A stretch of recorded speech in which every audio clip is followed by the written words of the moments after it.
Soyez vous avez- C'est parti, Jacques. Le déni, c'est le sujet. Le déni.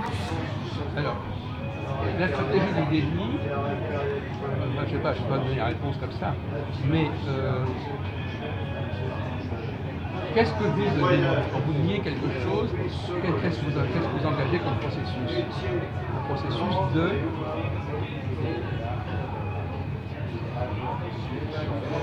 Exemple, j'ai fait une faute, mais je reconnais pas ma faute. Oui, ben, c'est Donc je nie et en même temps je dénie. Mauvaise foi. Voilà, mauvaise foi. Excusez, mauvaise foi, non? Évitement. Voilà. Bien sûr. Vas-y, Jean. Bon, attendez, alors... non, le problème c'est que j'ai la réponse, mais c'est vrai que vous arriviez à la trouver par vous-même. Et ma tante était là, c'est une femme. Vous avez une structure qui est là, ou un ordre des choses qui est là, et vous voulez le remettre en question. Quel est le processus que vous engagez pour remettre en question une construction? Vos niais sont bien fondés. Quel est le contraire de la construction? La destruction. Non. Non. Le contraire de la construction, Oui. bah, c'est la démolition. Non. C'est ce que j'ai dit. Il Sur est le pas... plan philosophique, c'est quoi? C'est quel est le contraire? La fondation. Non. Le contraire de la construction, c'est la Construction. Déconstruction. déconstruction. Déconstruction. Ah oui, c'est pas la Derrida. destruction. C'est pas la déconstruction. La destruction. Alors quelle est la différence entre destruction et déconstruction? Bah, dans les constructions, on sépare en plusieurs éléments, mais qui restent pas détruits. On ne détruit pas, c'est la démolition, on détruit. Alors je vais répondre pour Jacques. Moi. Ça sera peut-être pas. Je dis que la déconstruction, ça permet de ne pas détruire l'ensemble de l'immeuble, par exemple. Mais on peut déconstruire l'intérieur, par exemple. Parce que la destruction, c'est de démolir complètement le bâtiment. Voilà. Par exemple. Déconstruire, vous savez que c'est des expressions qui sont très à la mode. On parle de Derrida, etc.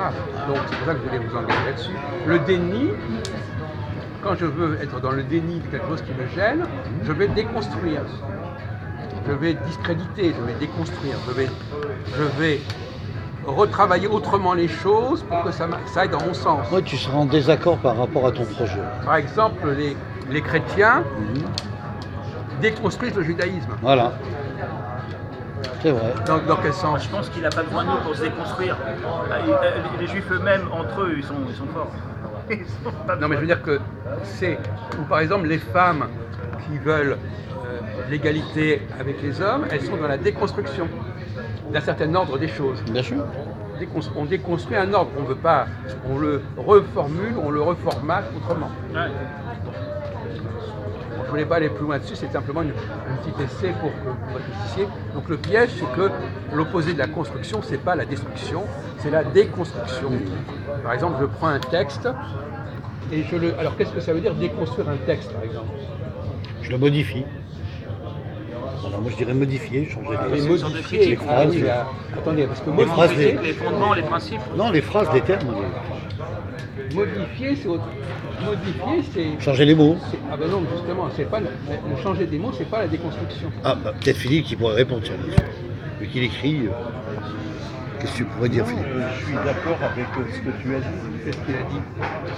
Que c'est remettre en cause les fondements du texte. Alors, littéralement, la déconstruction, c'est par exemple montrer que le texte peut être lu autrement, peut être repensé autrement. C'est même pas forcément le changer. C'est Lui donner une autre signification. ou alors faire apparaître ce qu'on appelle une approche archéologique, c'est-à-dire faire apparaître des couches successives. Par exemple, ce qu'on fait actuellement pour le Coran. Il y a des chercheurs qui disent qu'il y avait le premier niveau du Coran, le deuxième niveau. Par exemple, moi je travaille avec Madame Jacqueline Chabi, qui montre qu'il y a le Coran de la Mecque, le Coran de Médine, enfin, il y a une déconstruction par une mise en perspective historique. Alors, oui, c'est comme ça, mais ça s'est fait en fait en plusieurs fois. Parce que la déconstruction, c'est donc il y a un terme technique, c'est la lutte entre la diachronie et la synchronie. C'est-à-dire que je prends un système qui apparaît d'un seul tenant, Le mot synchronique, je le connais. et je montre en réalité que ce système, il est marqué par plusieurs voies, il est syncrétique, qu'il y a plusieurs écoles, qu'il y a plusieurs strates, etc. Donc ça, c'est aussi un processus de déconstruction. Moi, par exemple, j'ai tendance, justement à propos de déconstruction, je vais vous donner un exemple intéressant, pour ceux qui s'intéressent. Bien sûr, Alors, Ismaël et Israël.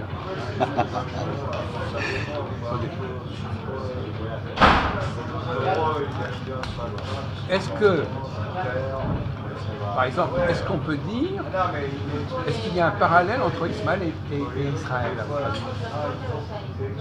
dans la Bible? Un parallèle entre Israël Et Ismaël. Ils ont le même père déjà. Non, Non,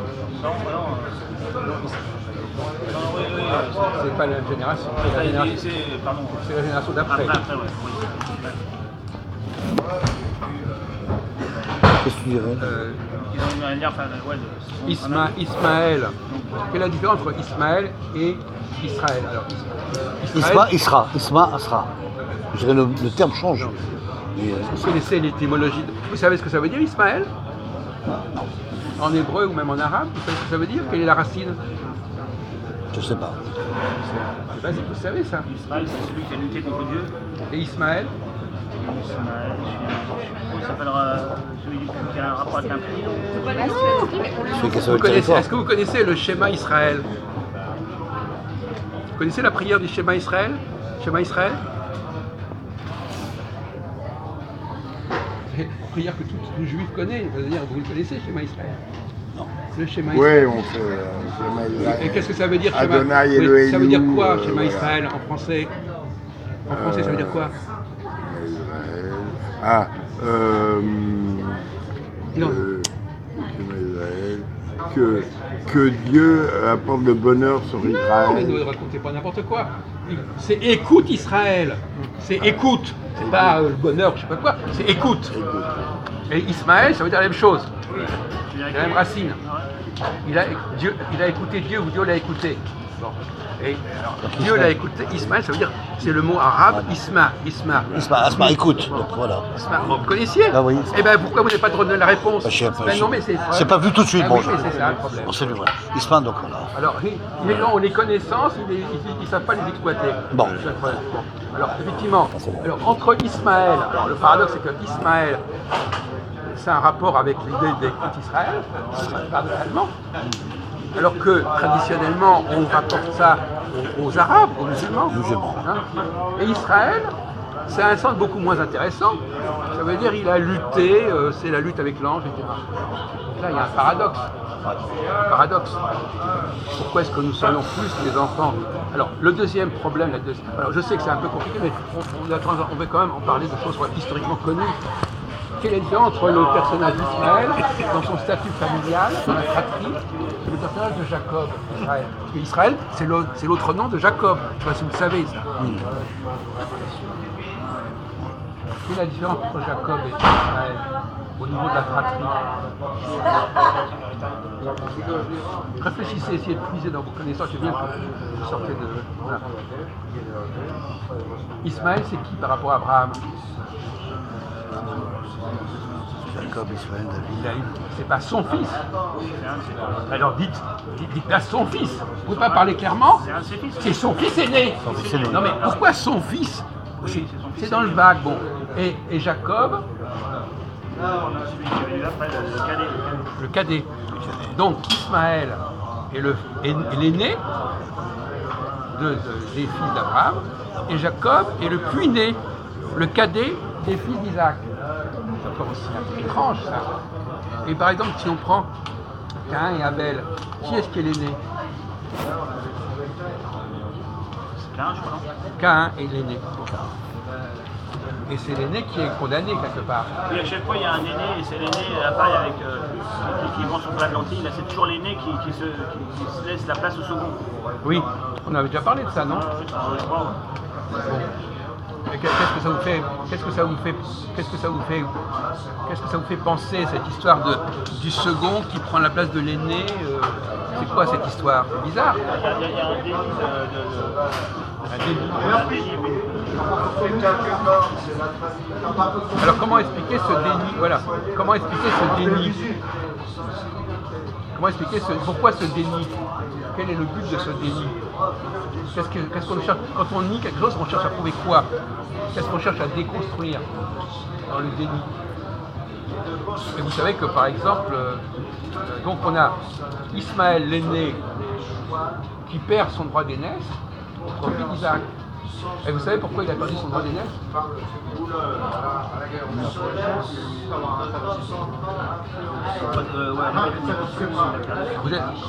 Vous entendez pas?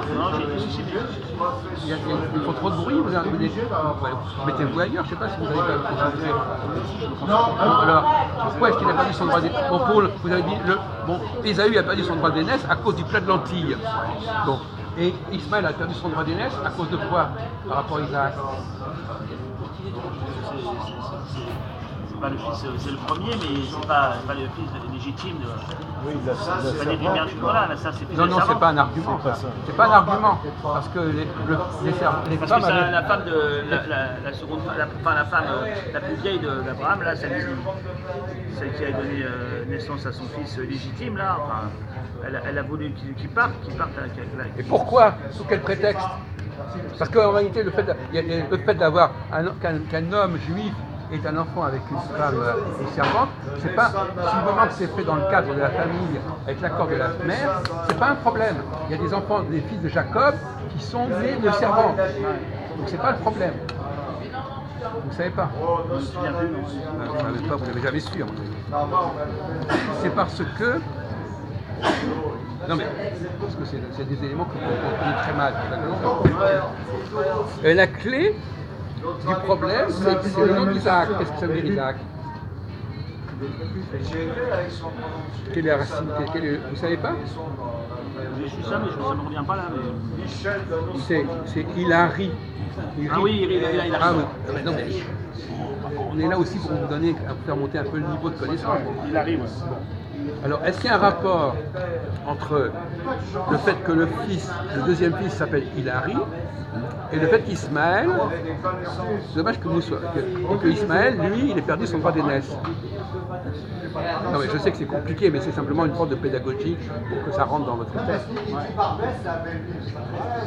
Je vais vous donner la réponse, mais on ne sait jamais, vous pourriez très bien avoir un déclic. C'est parce qu'il a ri. Ismaël a ri en voyant Isaac, parce qu'il y avait un problème de sevrage, il a ri. Et Sarah n'a pas aimé que Ismaël rit. Donc le rire est lié à la déchéance d'Ismaël. Mais ça, c'est en passant. Mais le problème que je repose, et on en a déjà parlé, c'est pourquoi il y a des gens qui s'amusent à trouver des prétextes pour faire tomber l'aîné.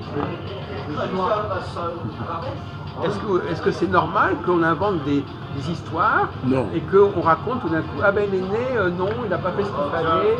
Non, pas du tout. C'est inventer n'importe quoi sur la personne. Bon, mais c'est dans la Bible. Oui. Qu'est-ce qui a fait qu'on a introduit dans la Bible des bizarreries de ce genre? Par exemple, même dans le cas de Joseph et de ses frères, Joseph n'était pas du tout l'aîné. Mais pourtant, c'est lui qui l'a emporté. Donc il y a constamment ce problème du deuxième qui l'emporte sur le premier. C'est quand même bizarre.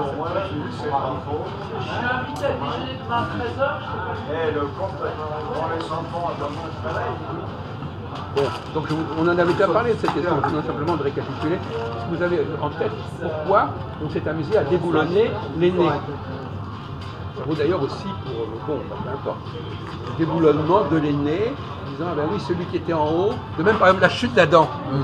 Ben, c'est le même principe. Pourquoi est-ce qu'Adam, il chute? On a encore une histoire de chute.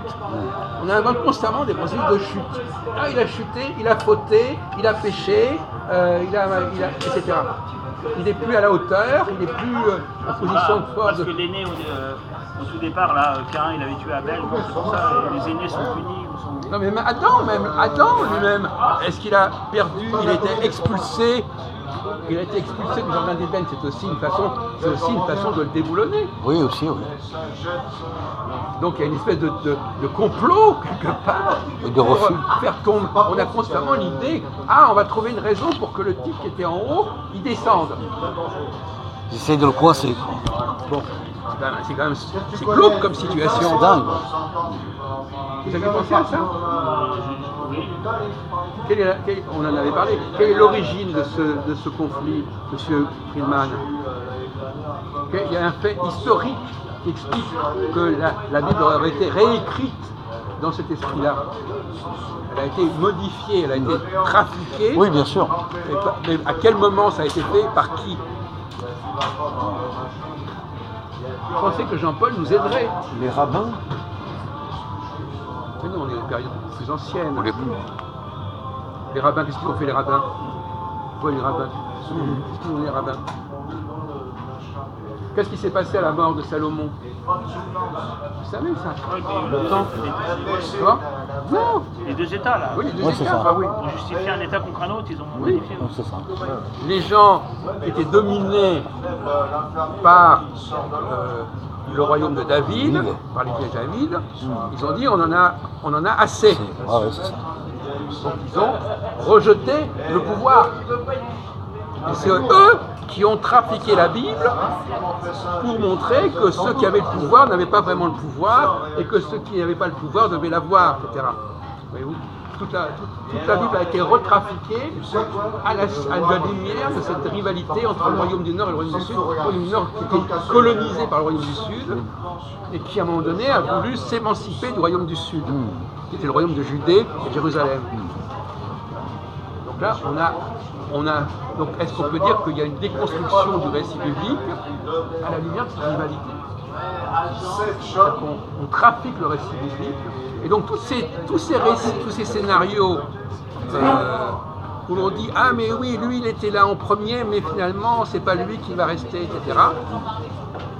Eh ben, on retrouve le christianisme, parce que l'antijudaïsme, qu'est-ce que c'est? Vous en avez parlé. Qu'est-ce que c'est que l'origine de l'antijudaïsme? L'antijudaïsme, c'est l'hostilité du royaume du Nord contre le royaume de Juda. Le royaume du Sud, contre. Le royaume de Judée. Judée, oui. Et le royaume de Judée, c'est l'antijudaïsme. L'antijudaïsme. L'antijudaïsme, il est né déjà dans la rivalité entre les gens du Nord et les gens du Sud. Oui, c'est ça. On n'a pas attendu, et ça on n'a pas dit assez beaucoup. Bon, apparemment. C'est un sujet qu'on avait parlé, je me rappelle, Jacques, mais on l'a un peu écarté, mais c'est vrai que c'est bien d'avoir renouvelé. Ouais. Là, c'est pour rafraîchir. Je m'en souviens, ouais, je me rappelle. Mais bon, ça, je connais pas. McDo de Rivoli, on l'avait fait sur. Vous avez dit un peu plus clair sur ce sujet. Là, on a passé en revue tout le problème du Pentateuque. Et alors, je reviens à ma question tout à l'heure, pour terminer. Quel est le point commun? Donc finalement, nous, par exemple, si nous sommes du côté de l'aîné, nous sommes du côté d'Ismaël et pas du côté d'Israël.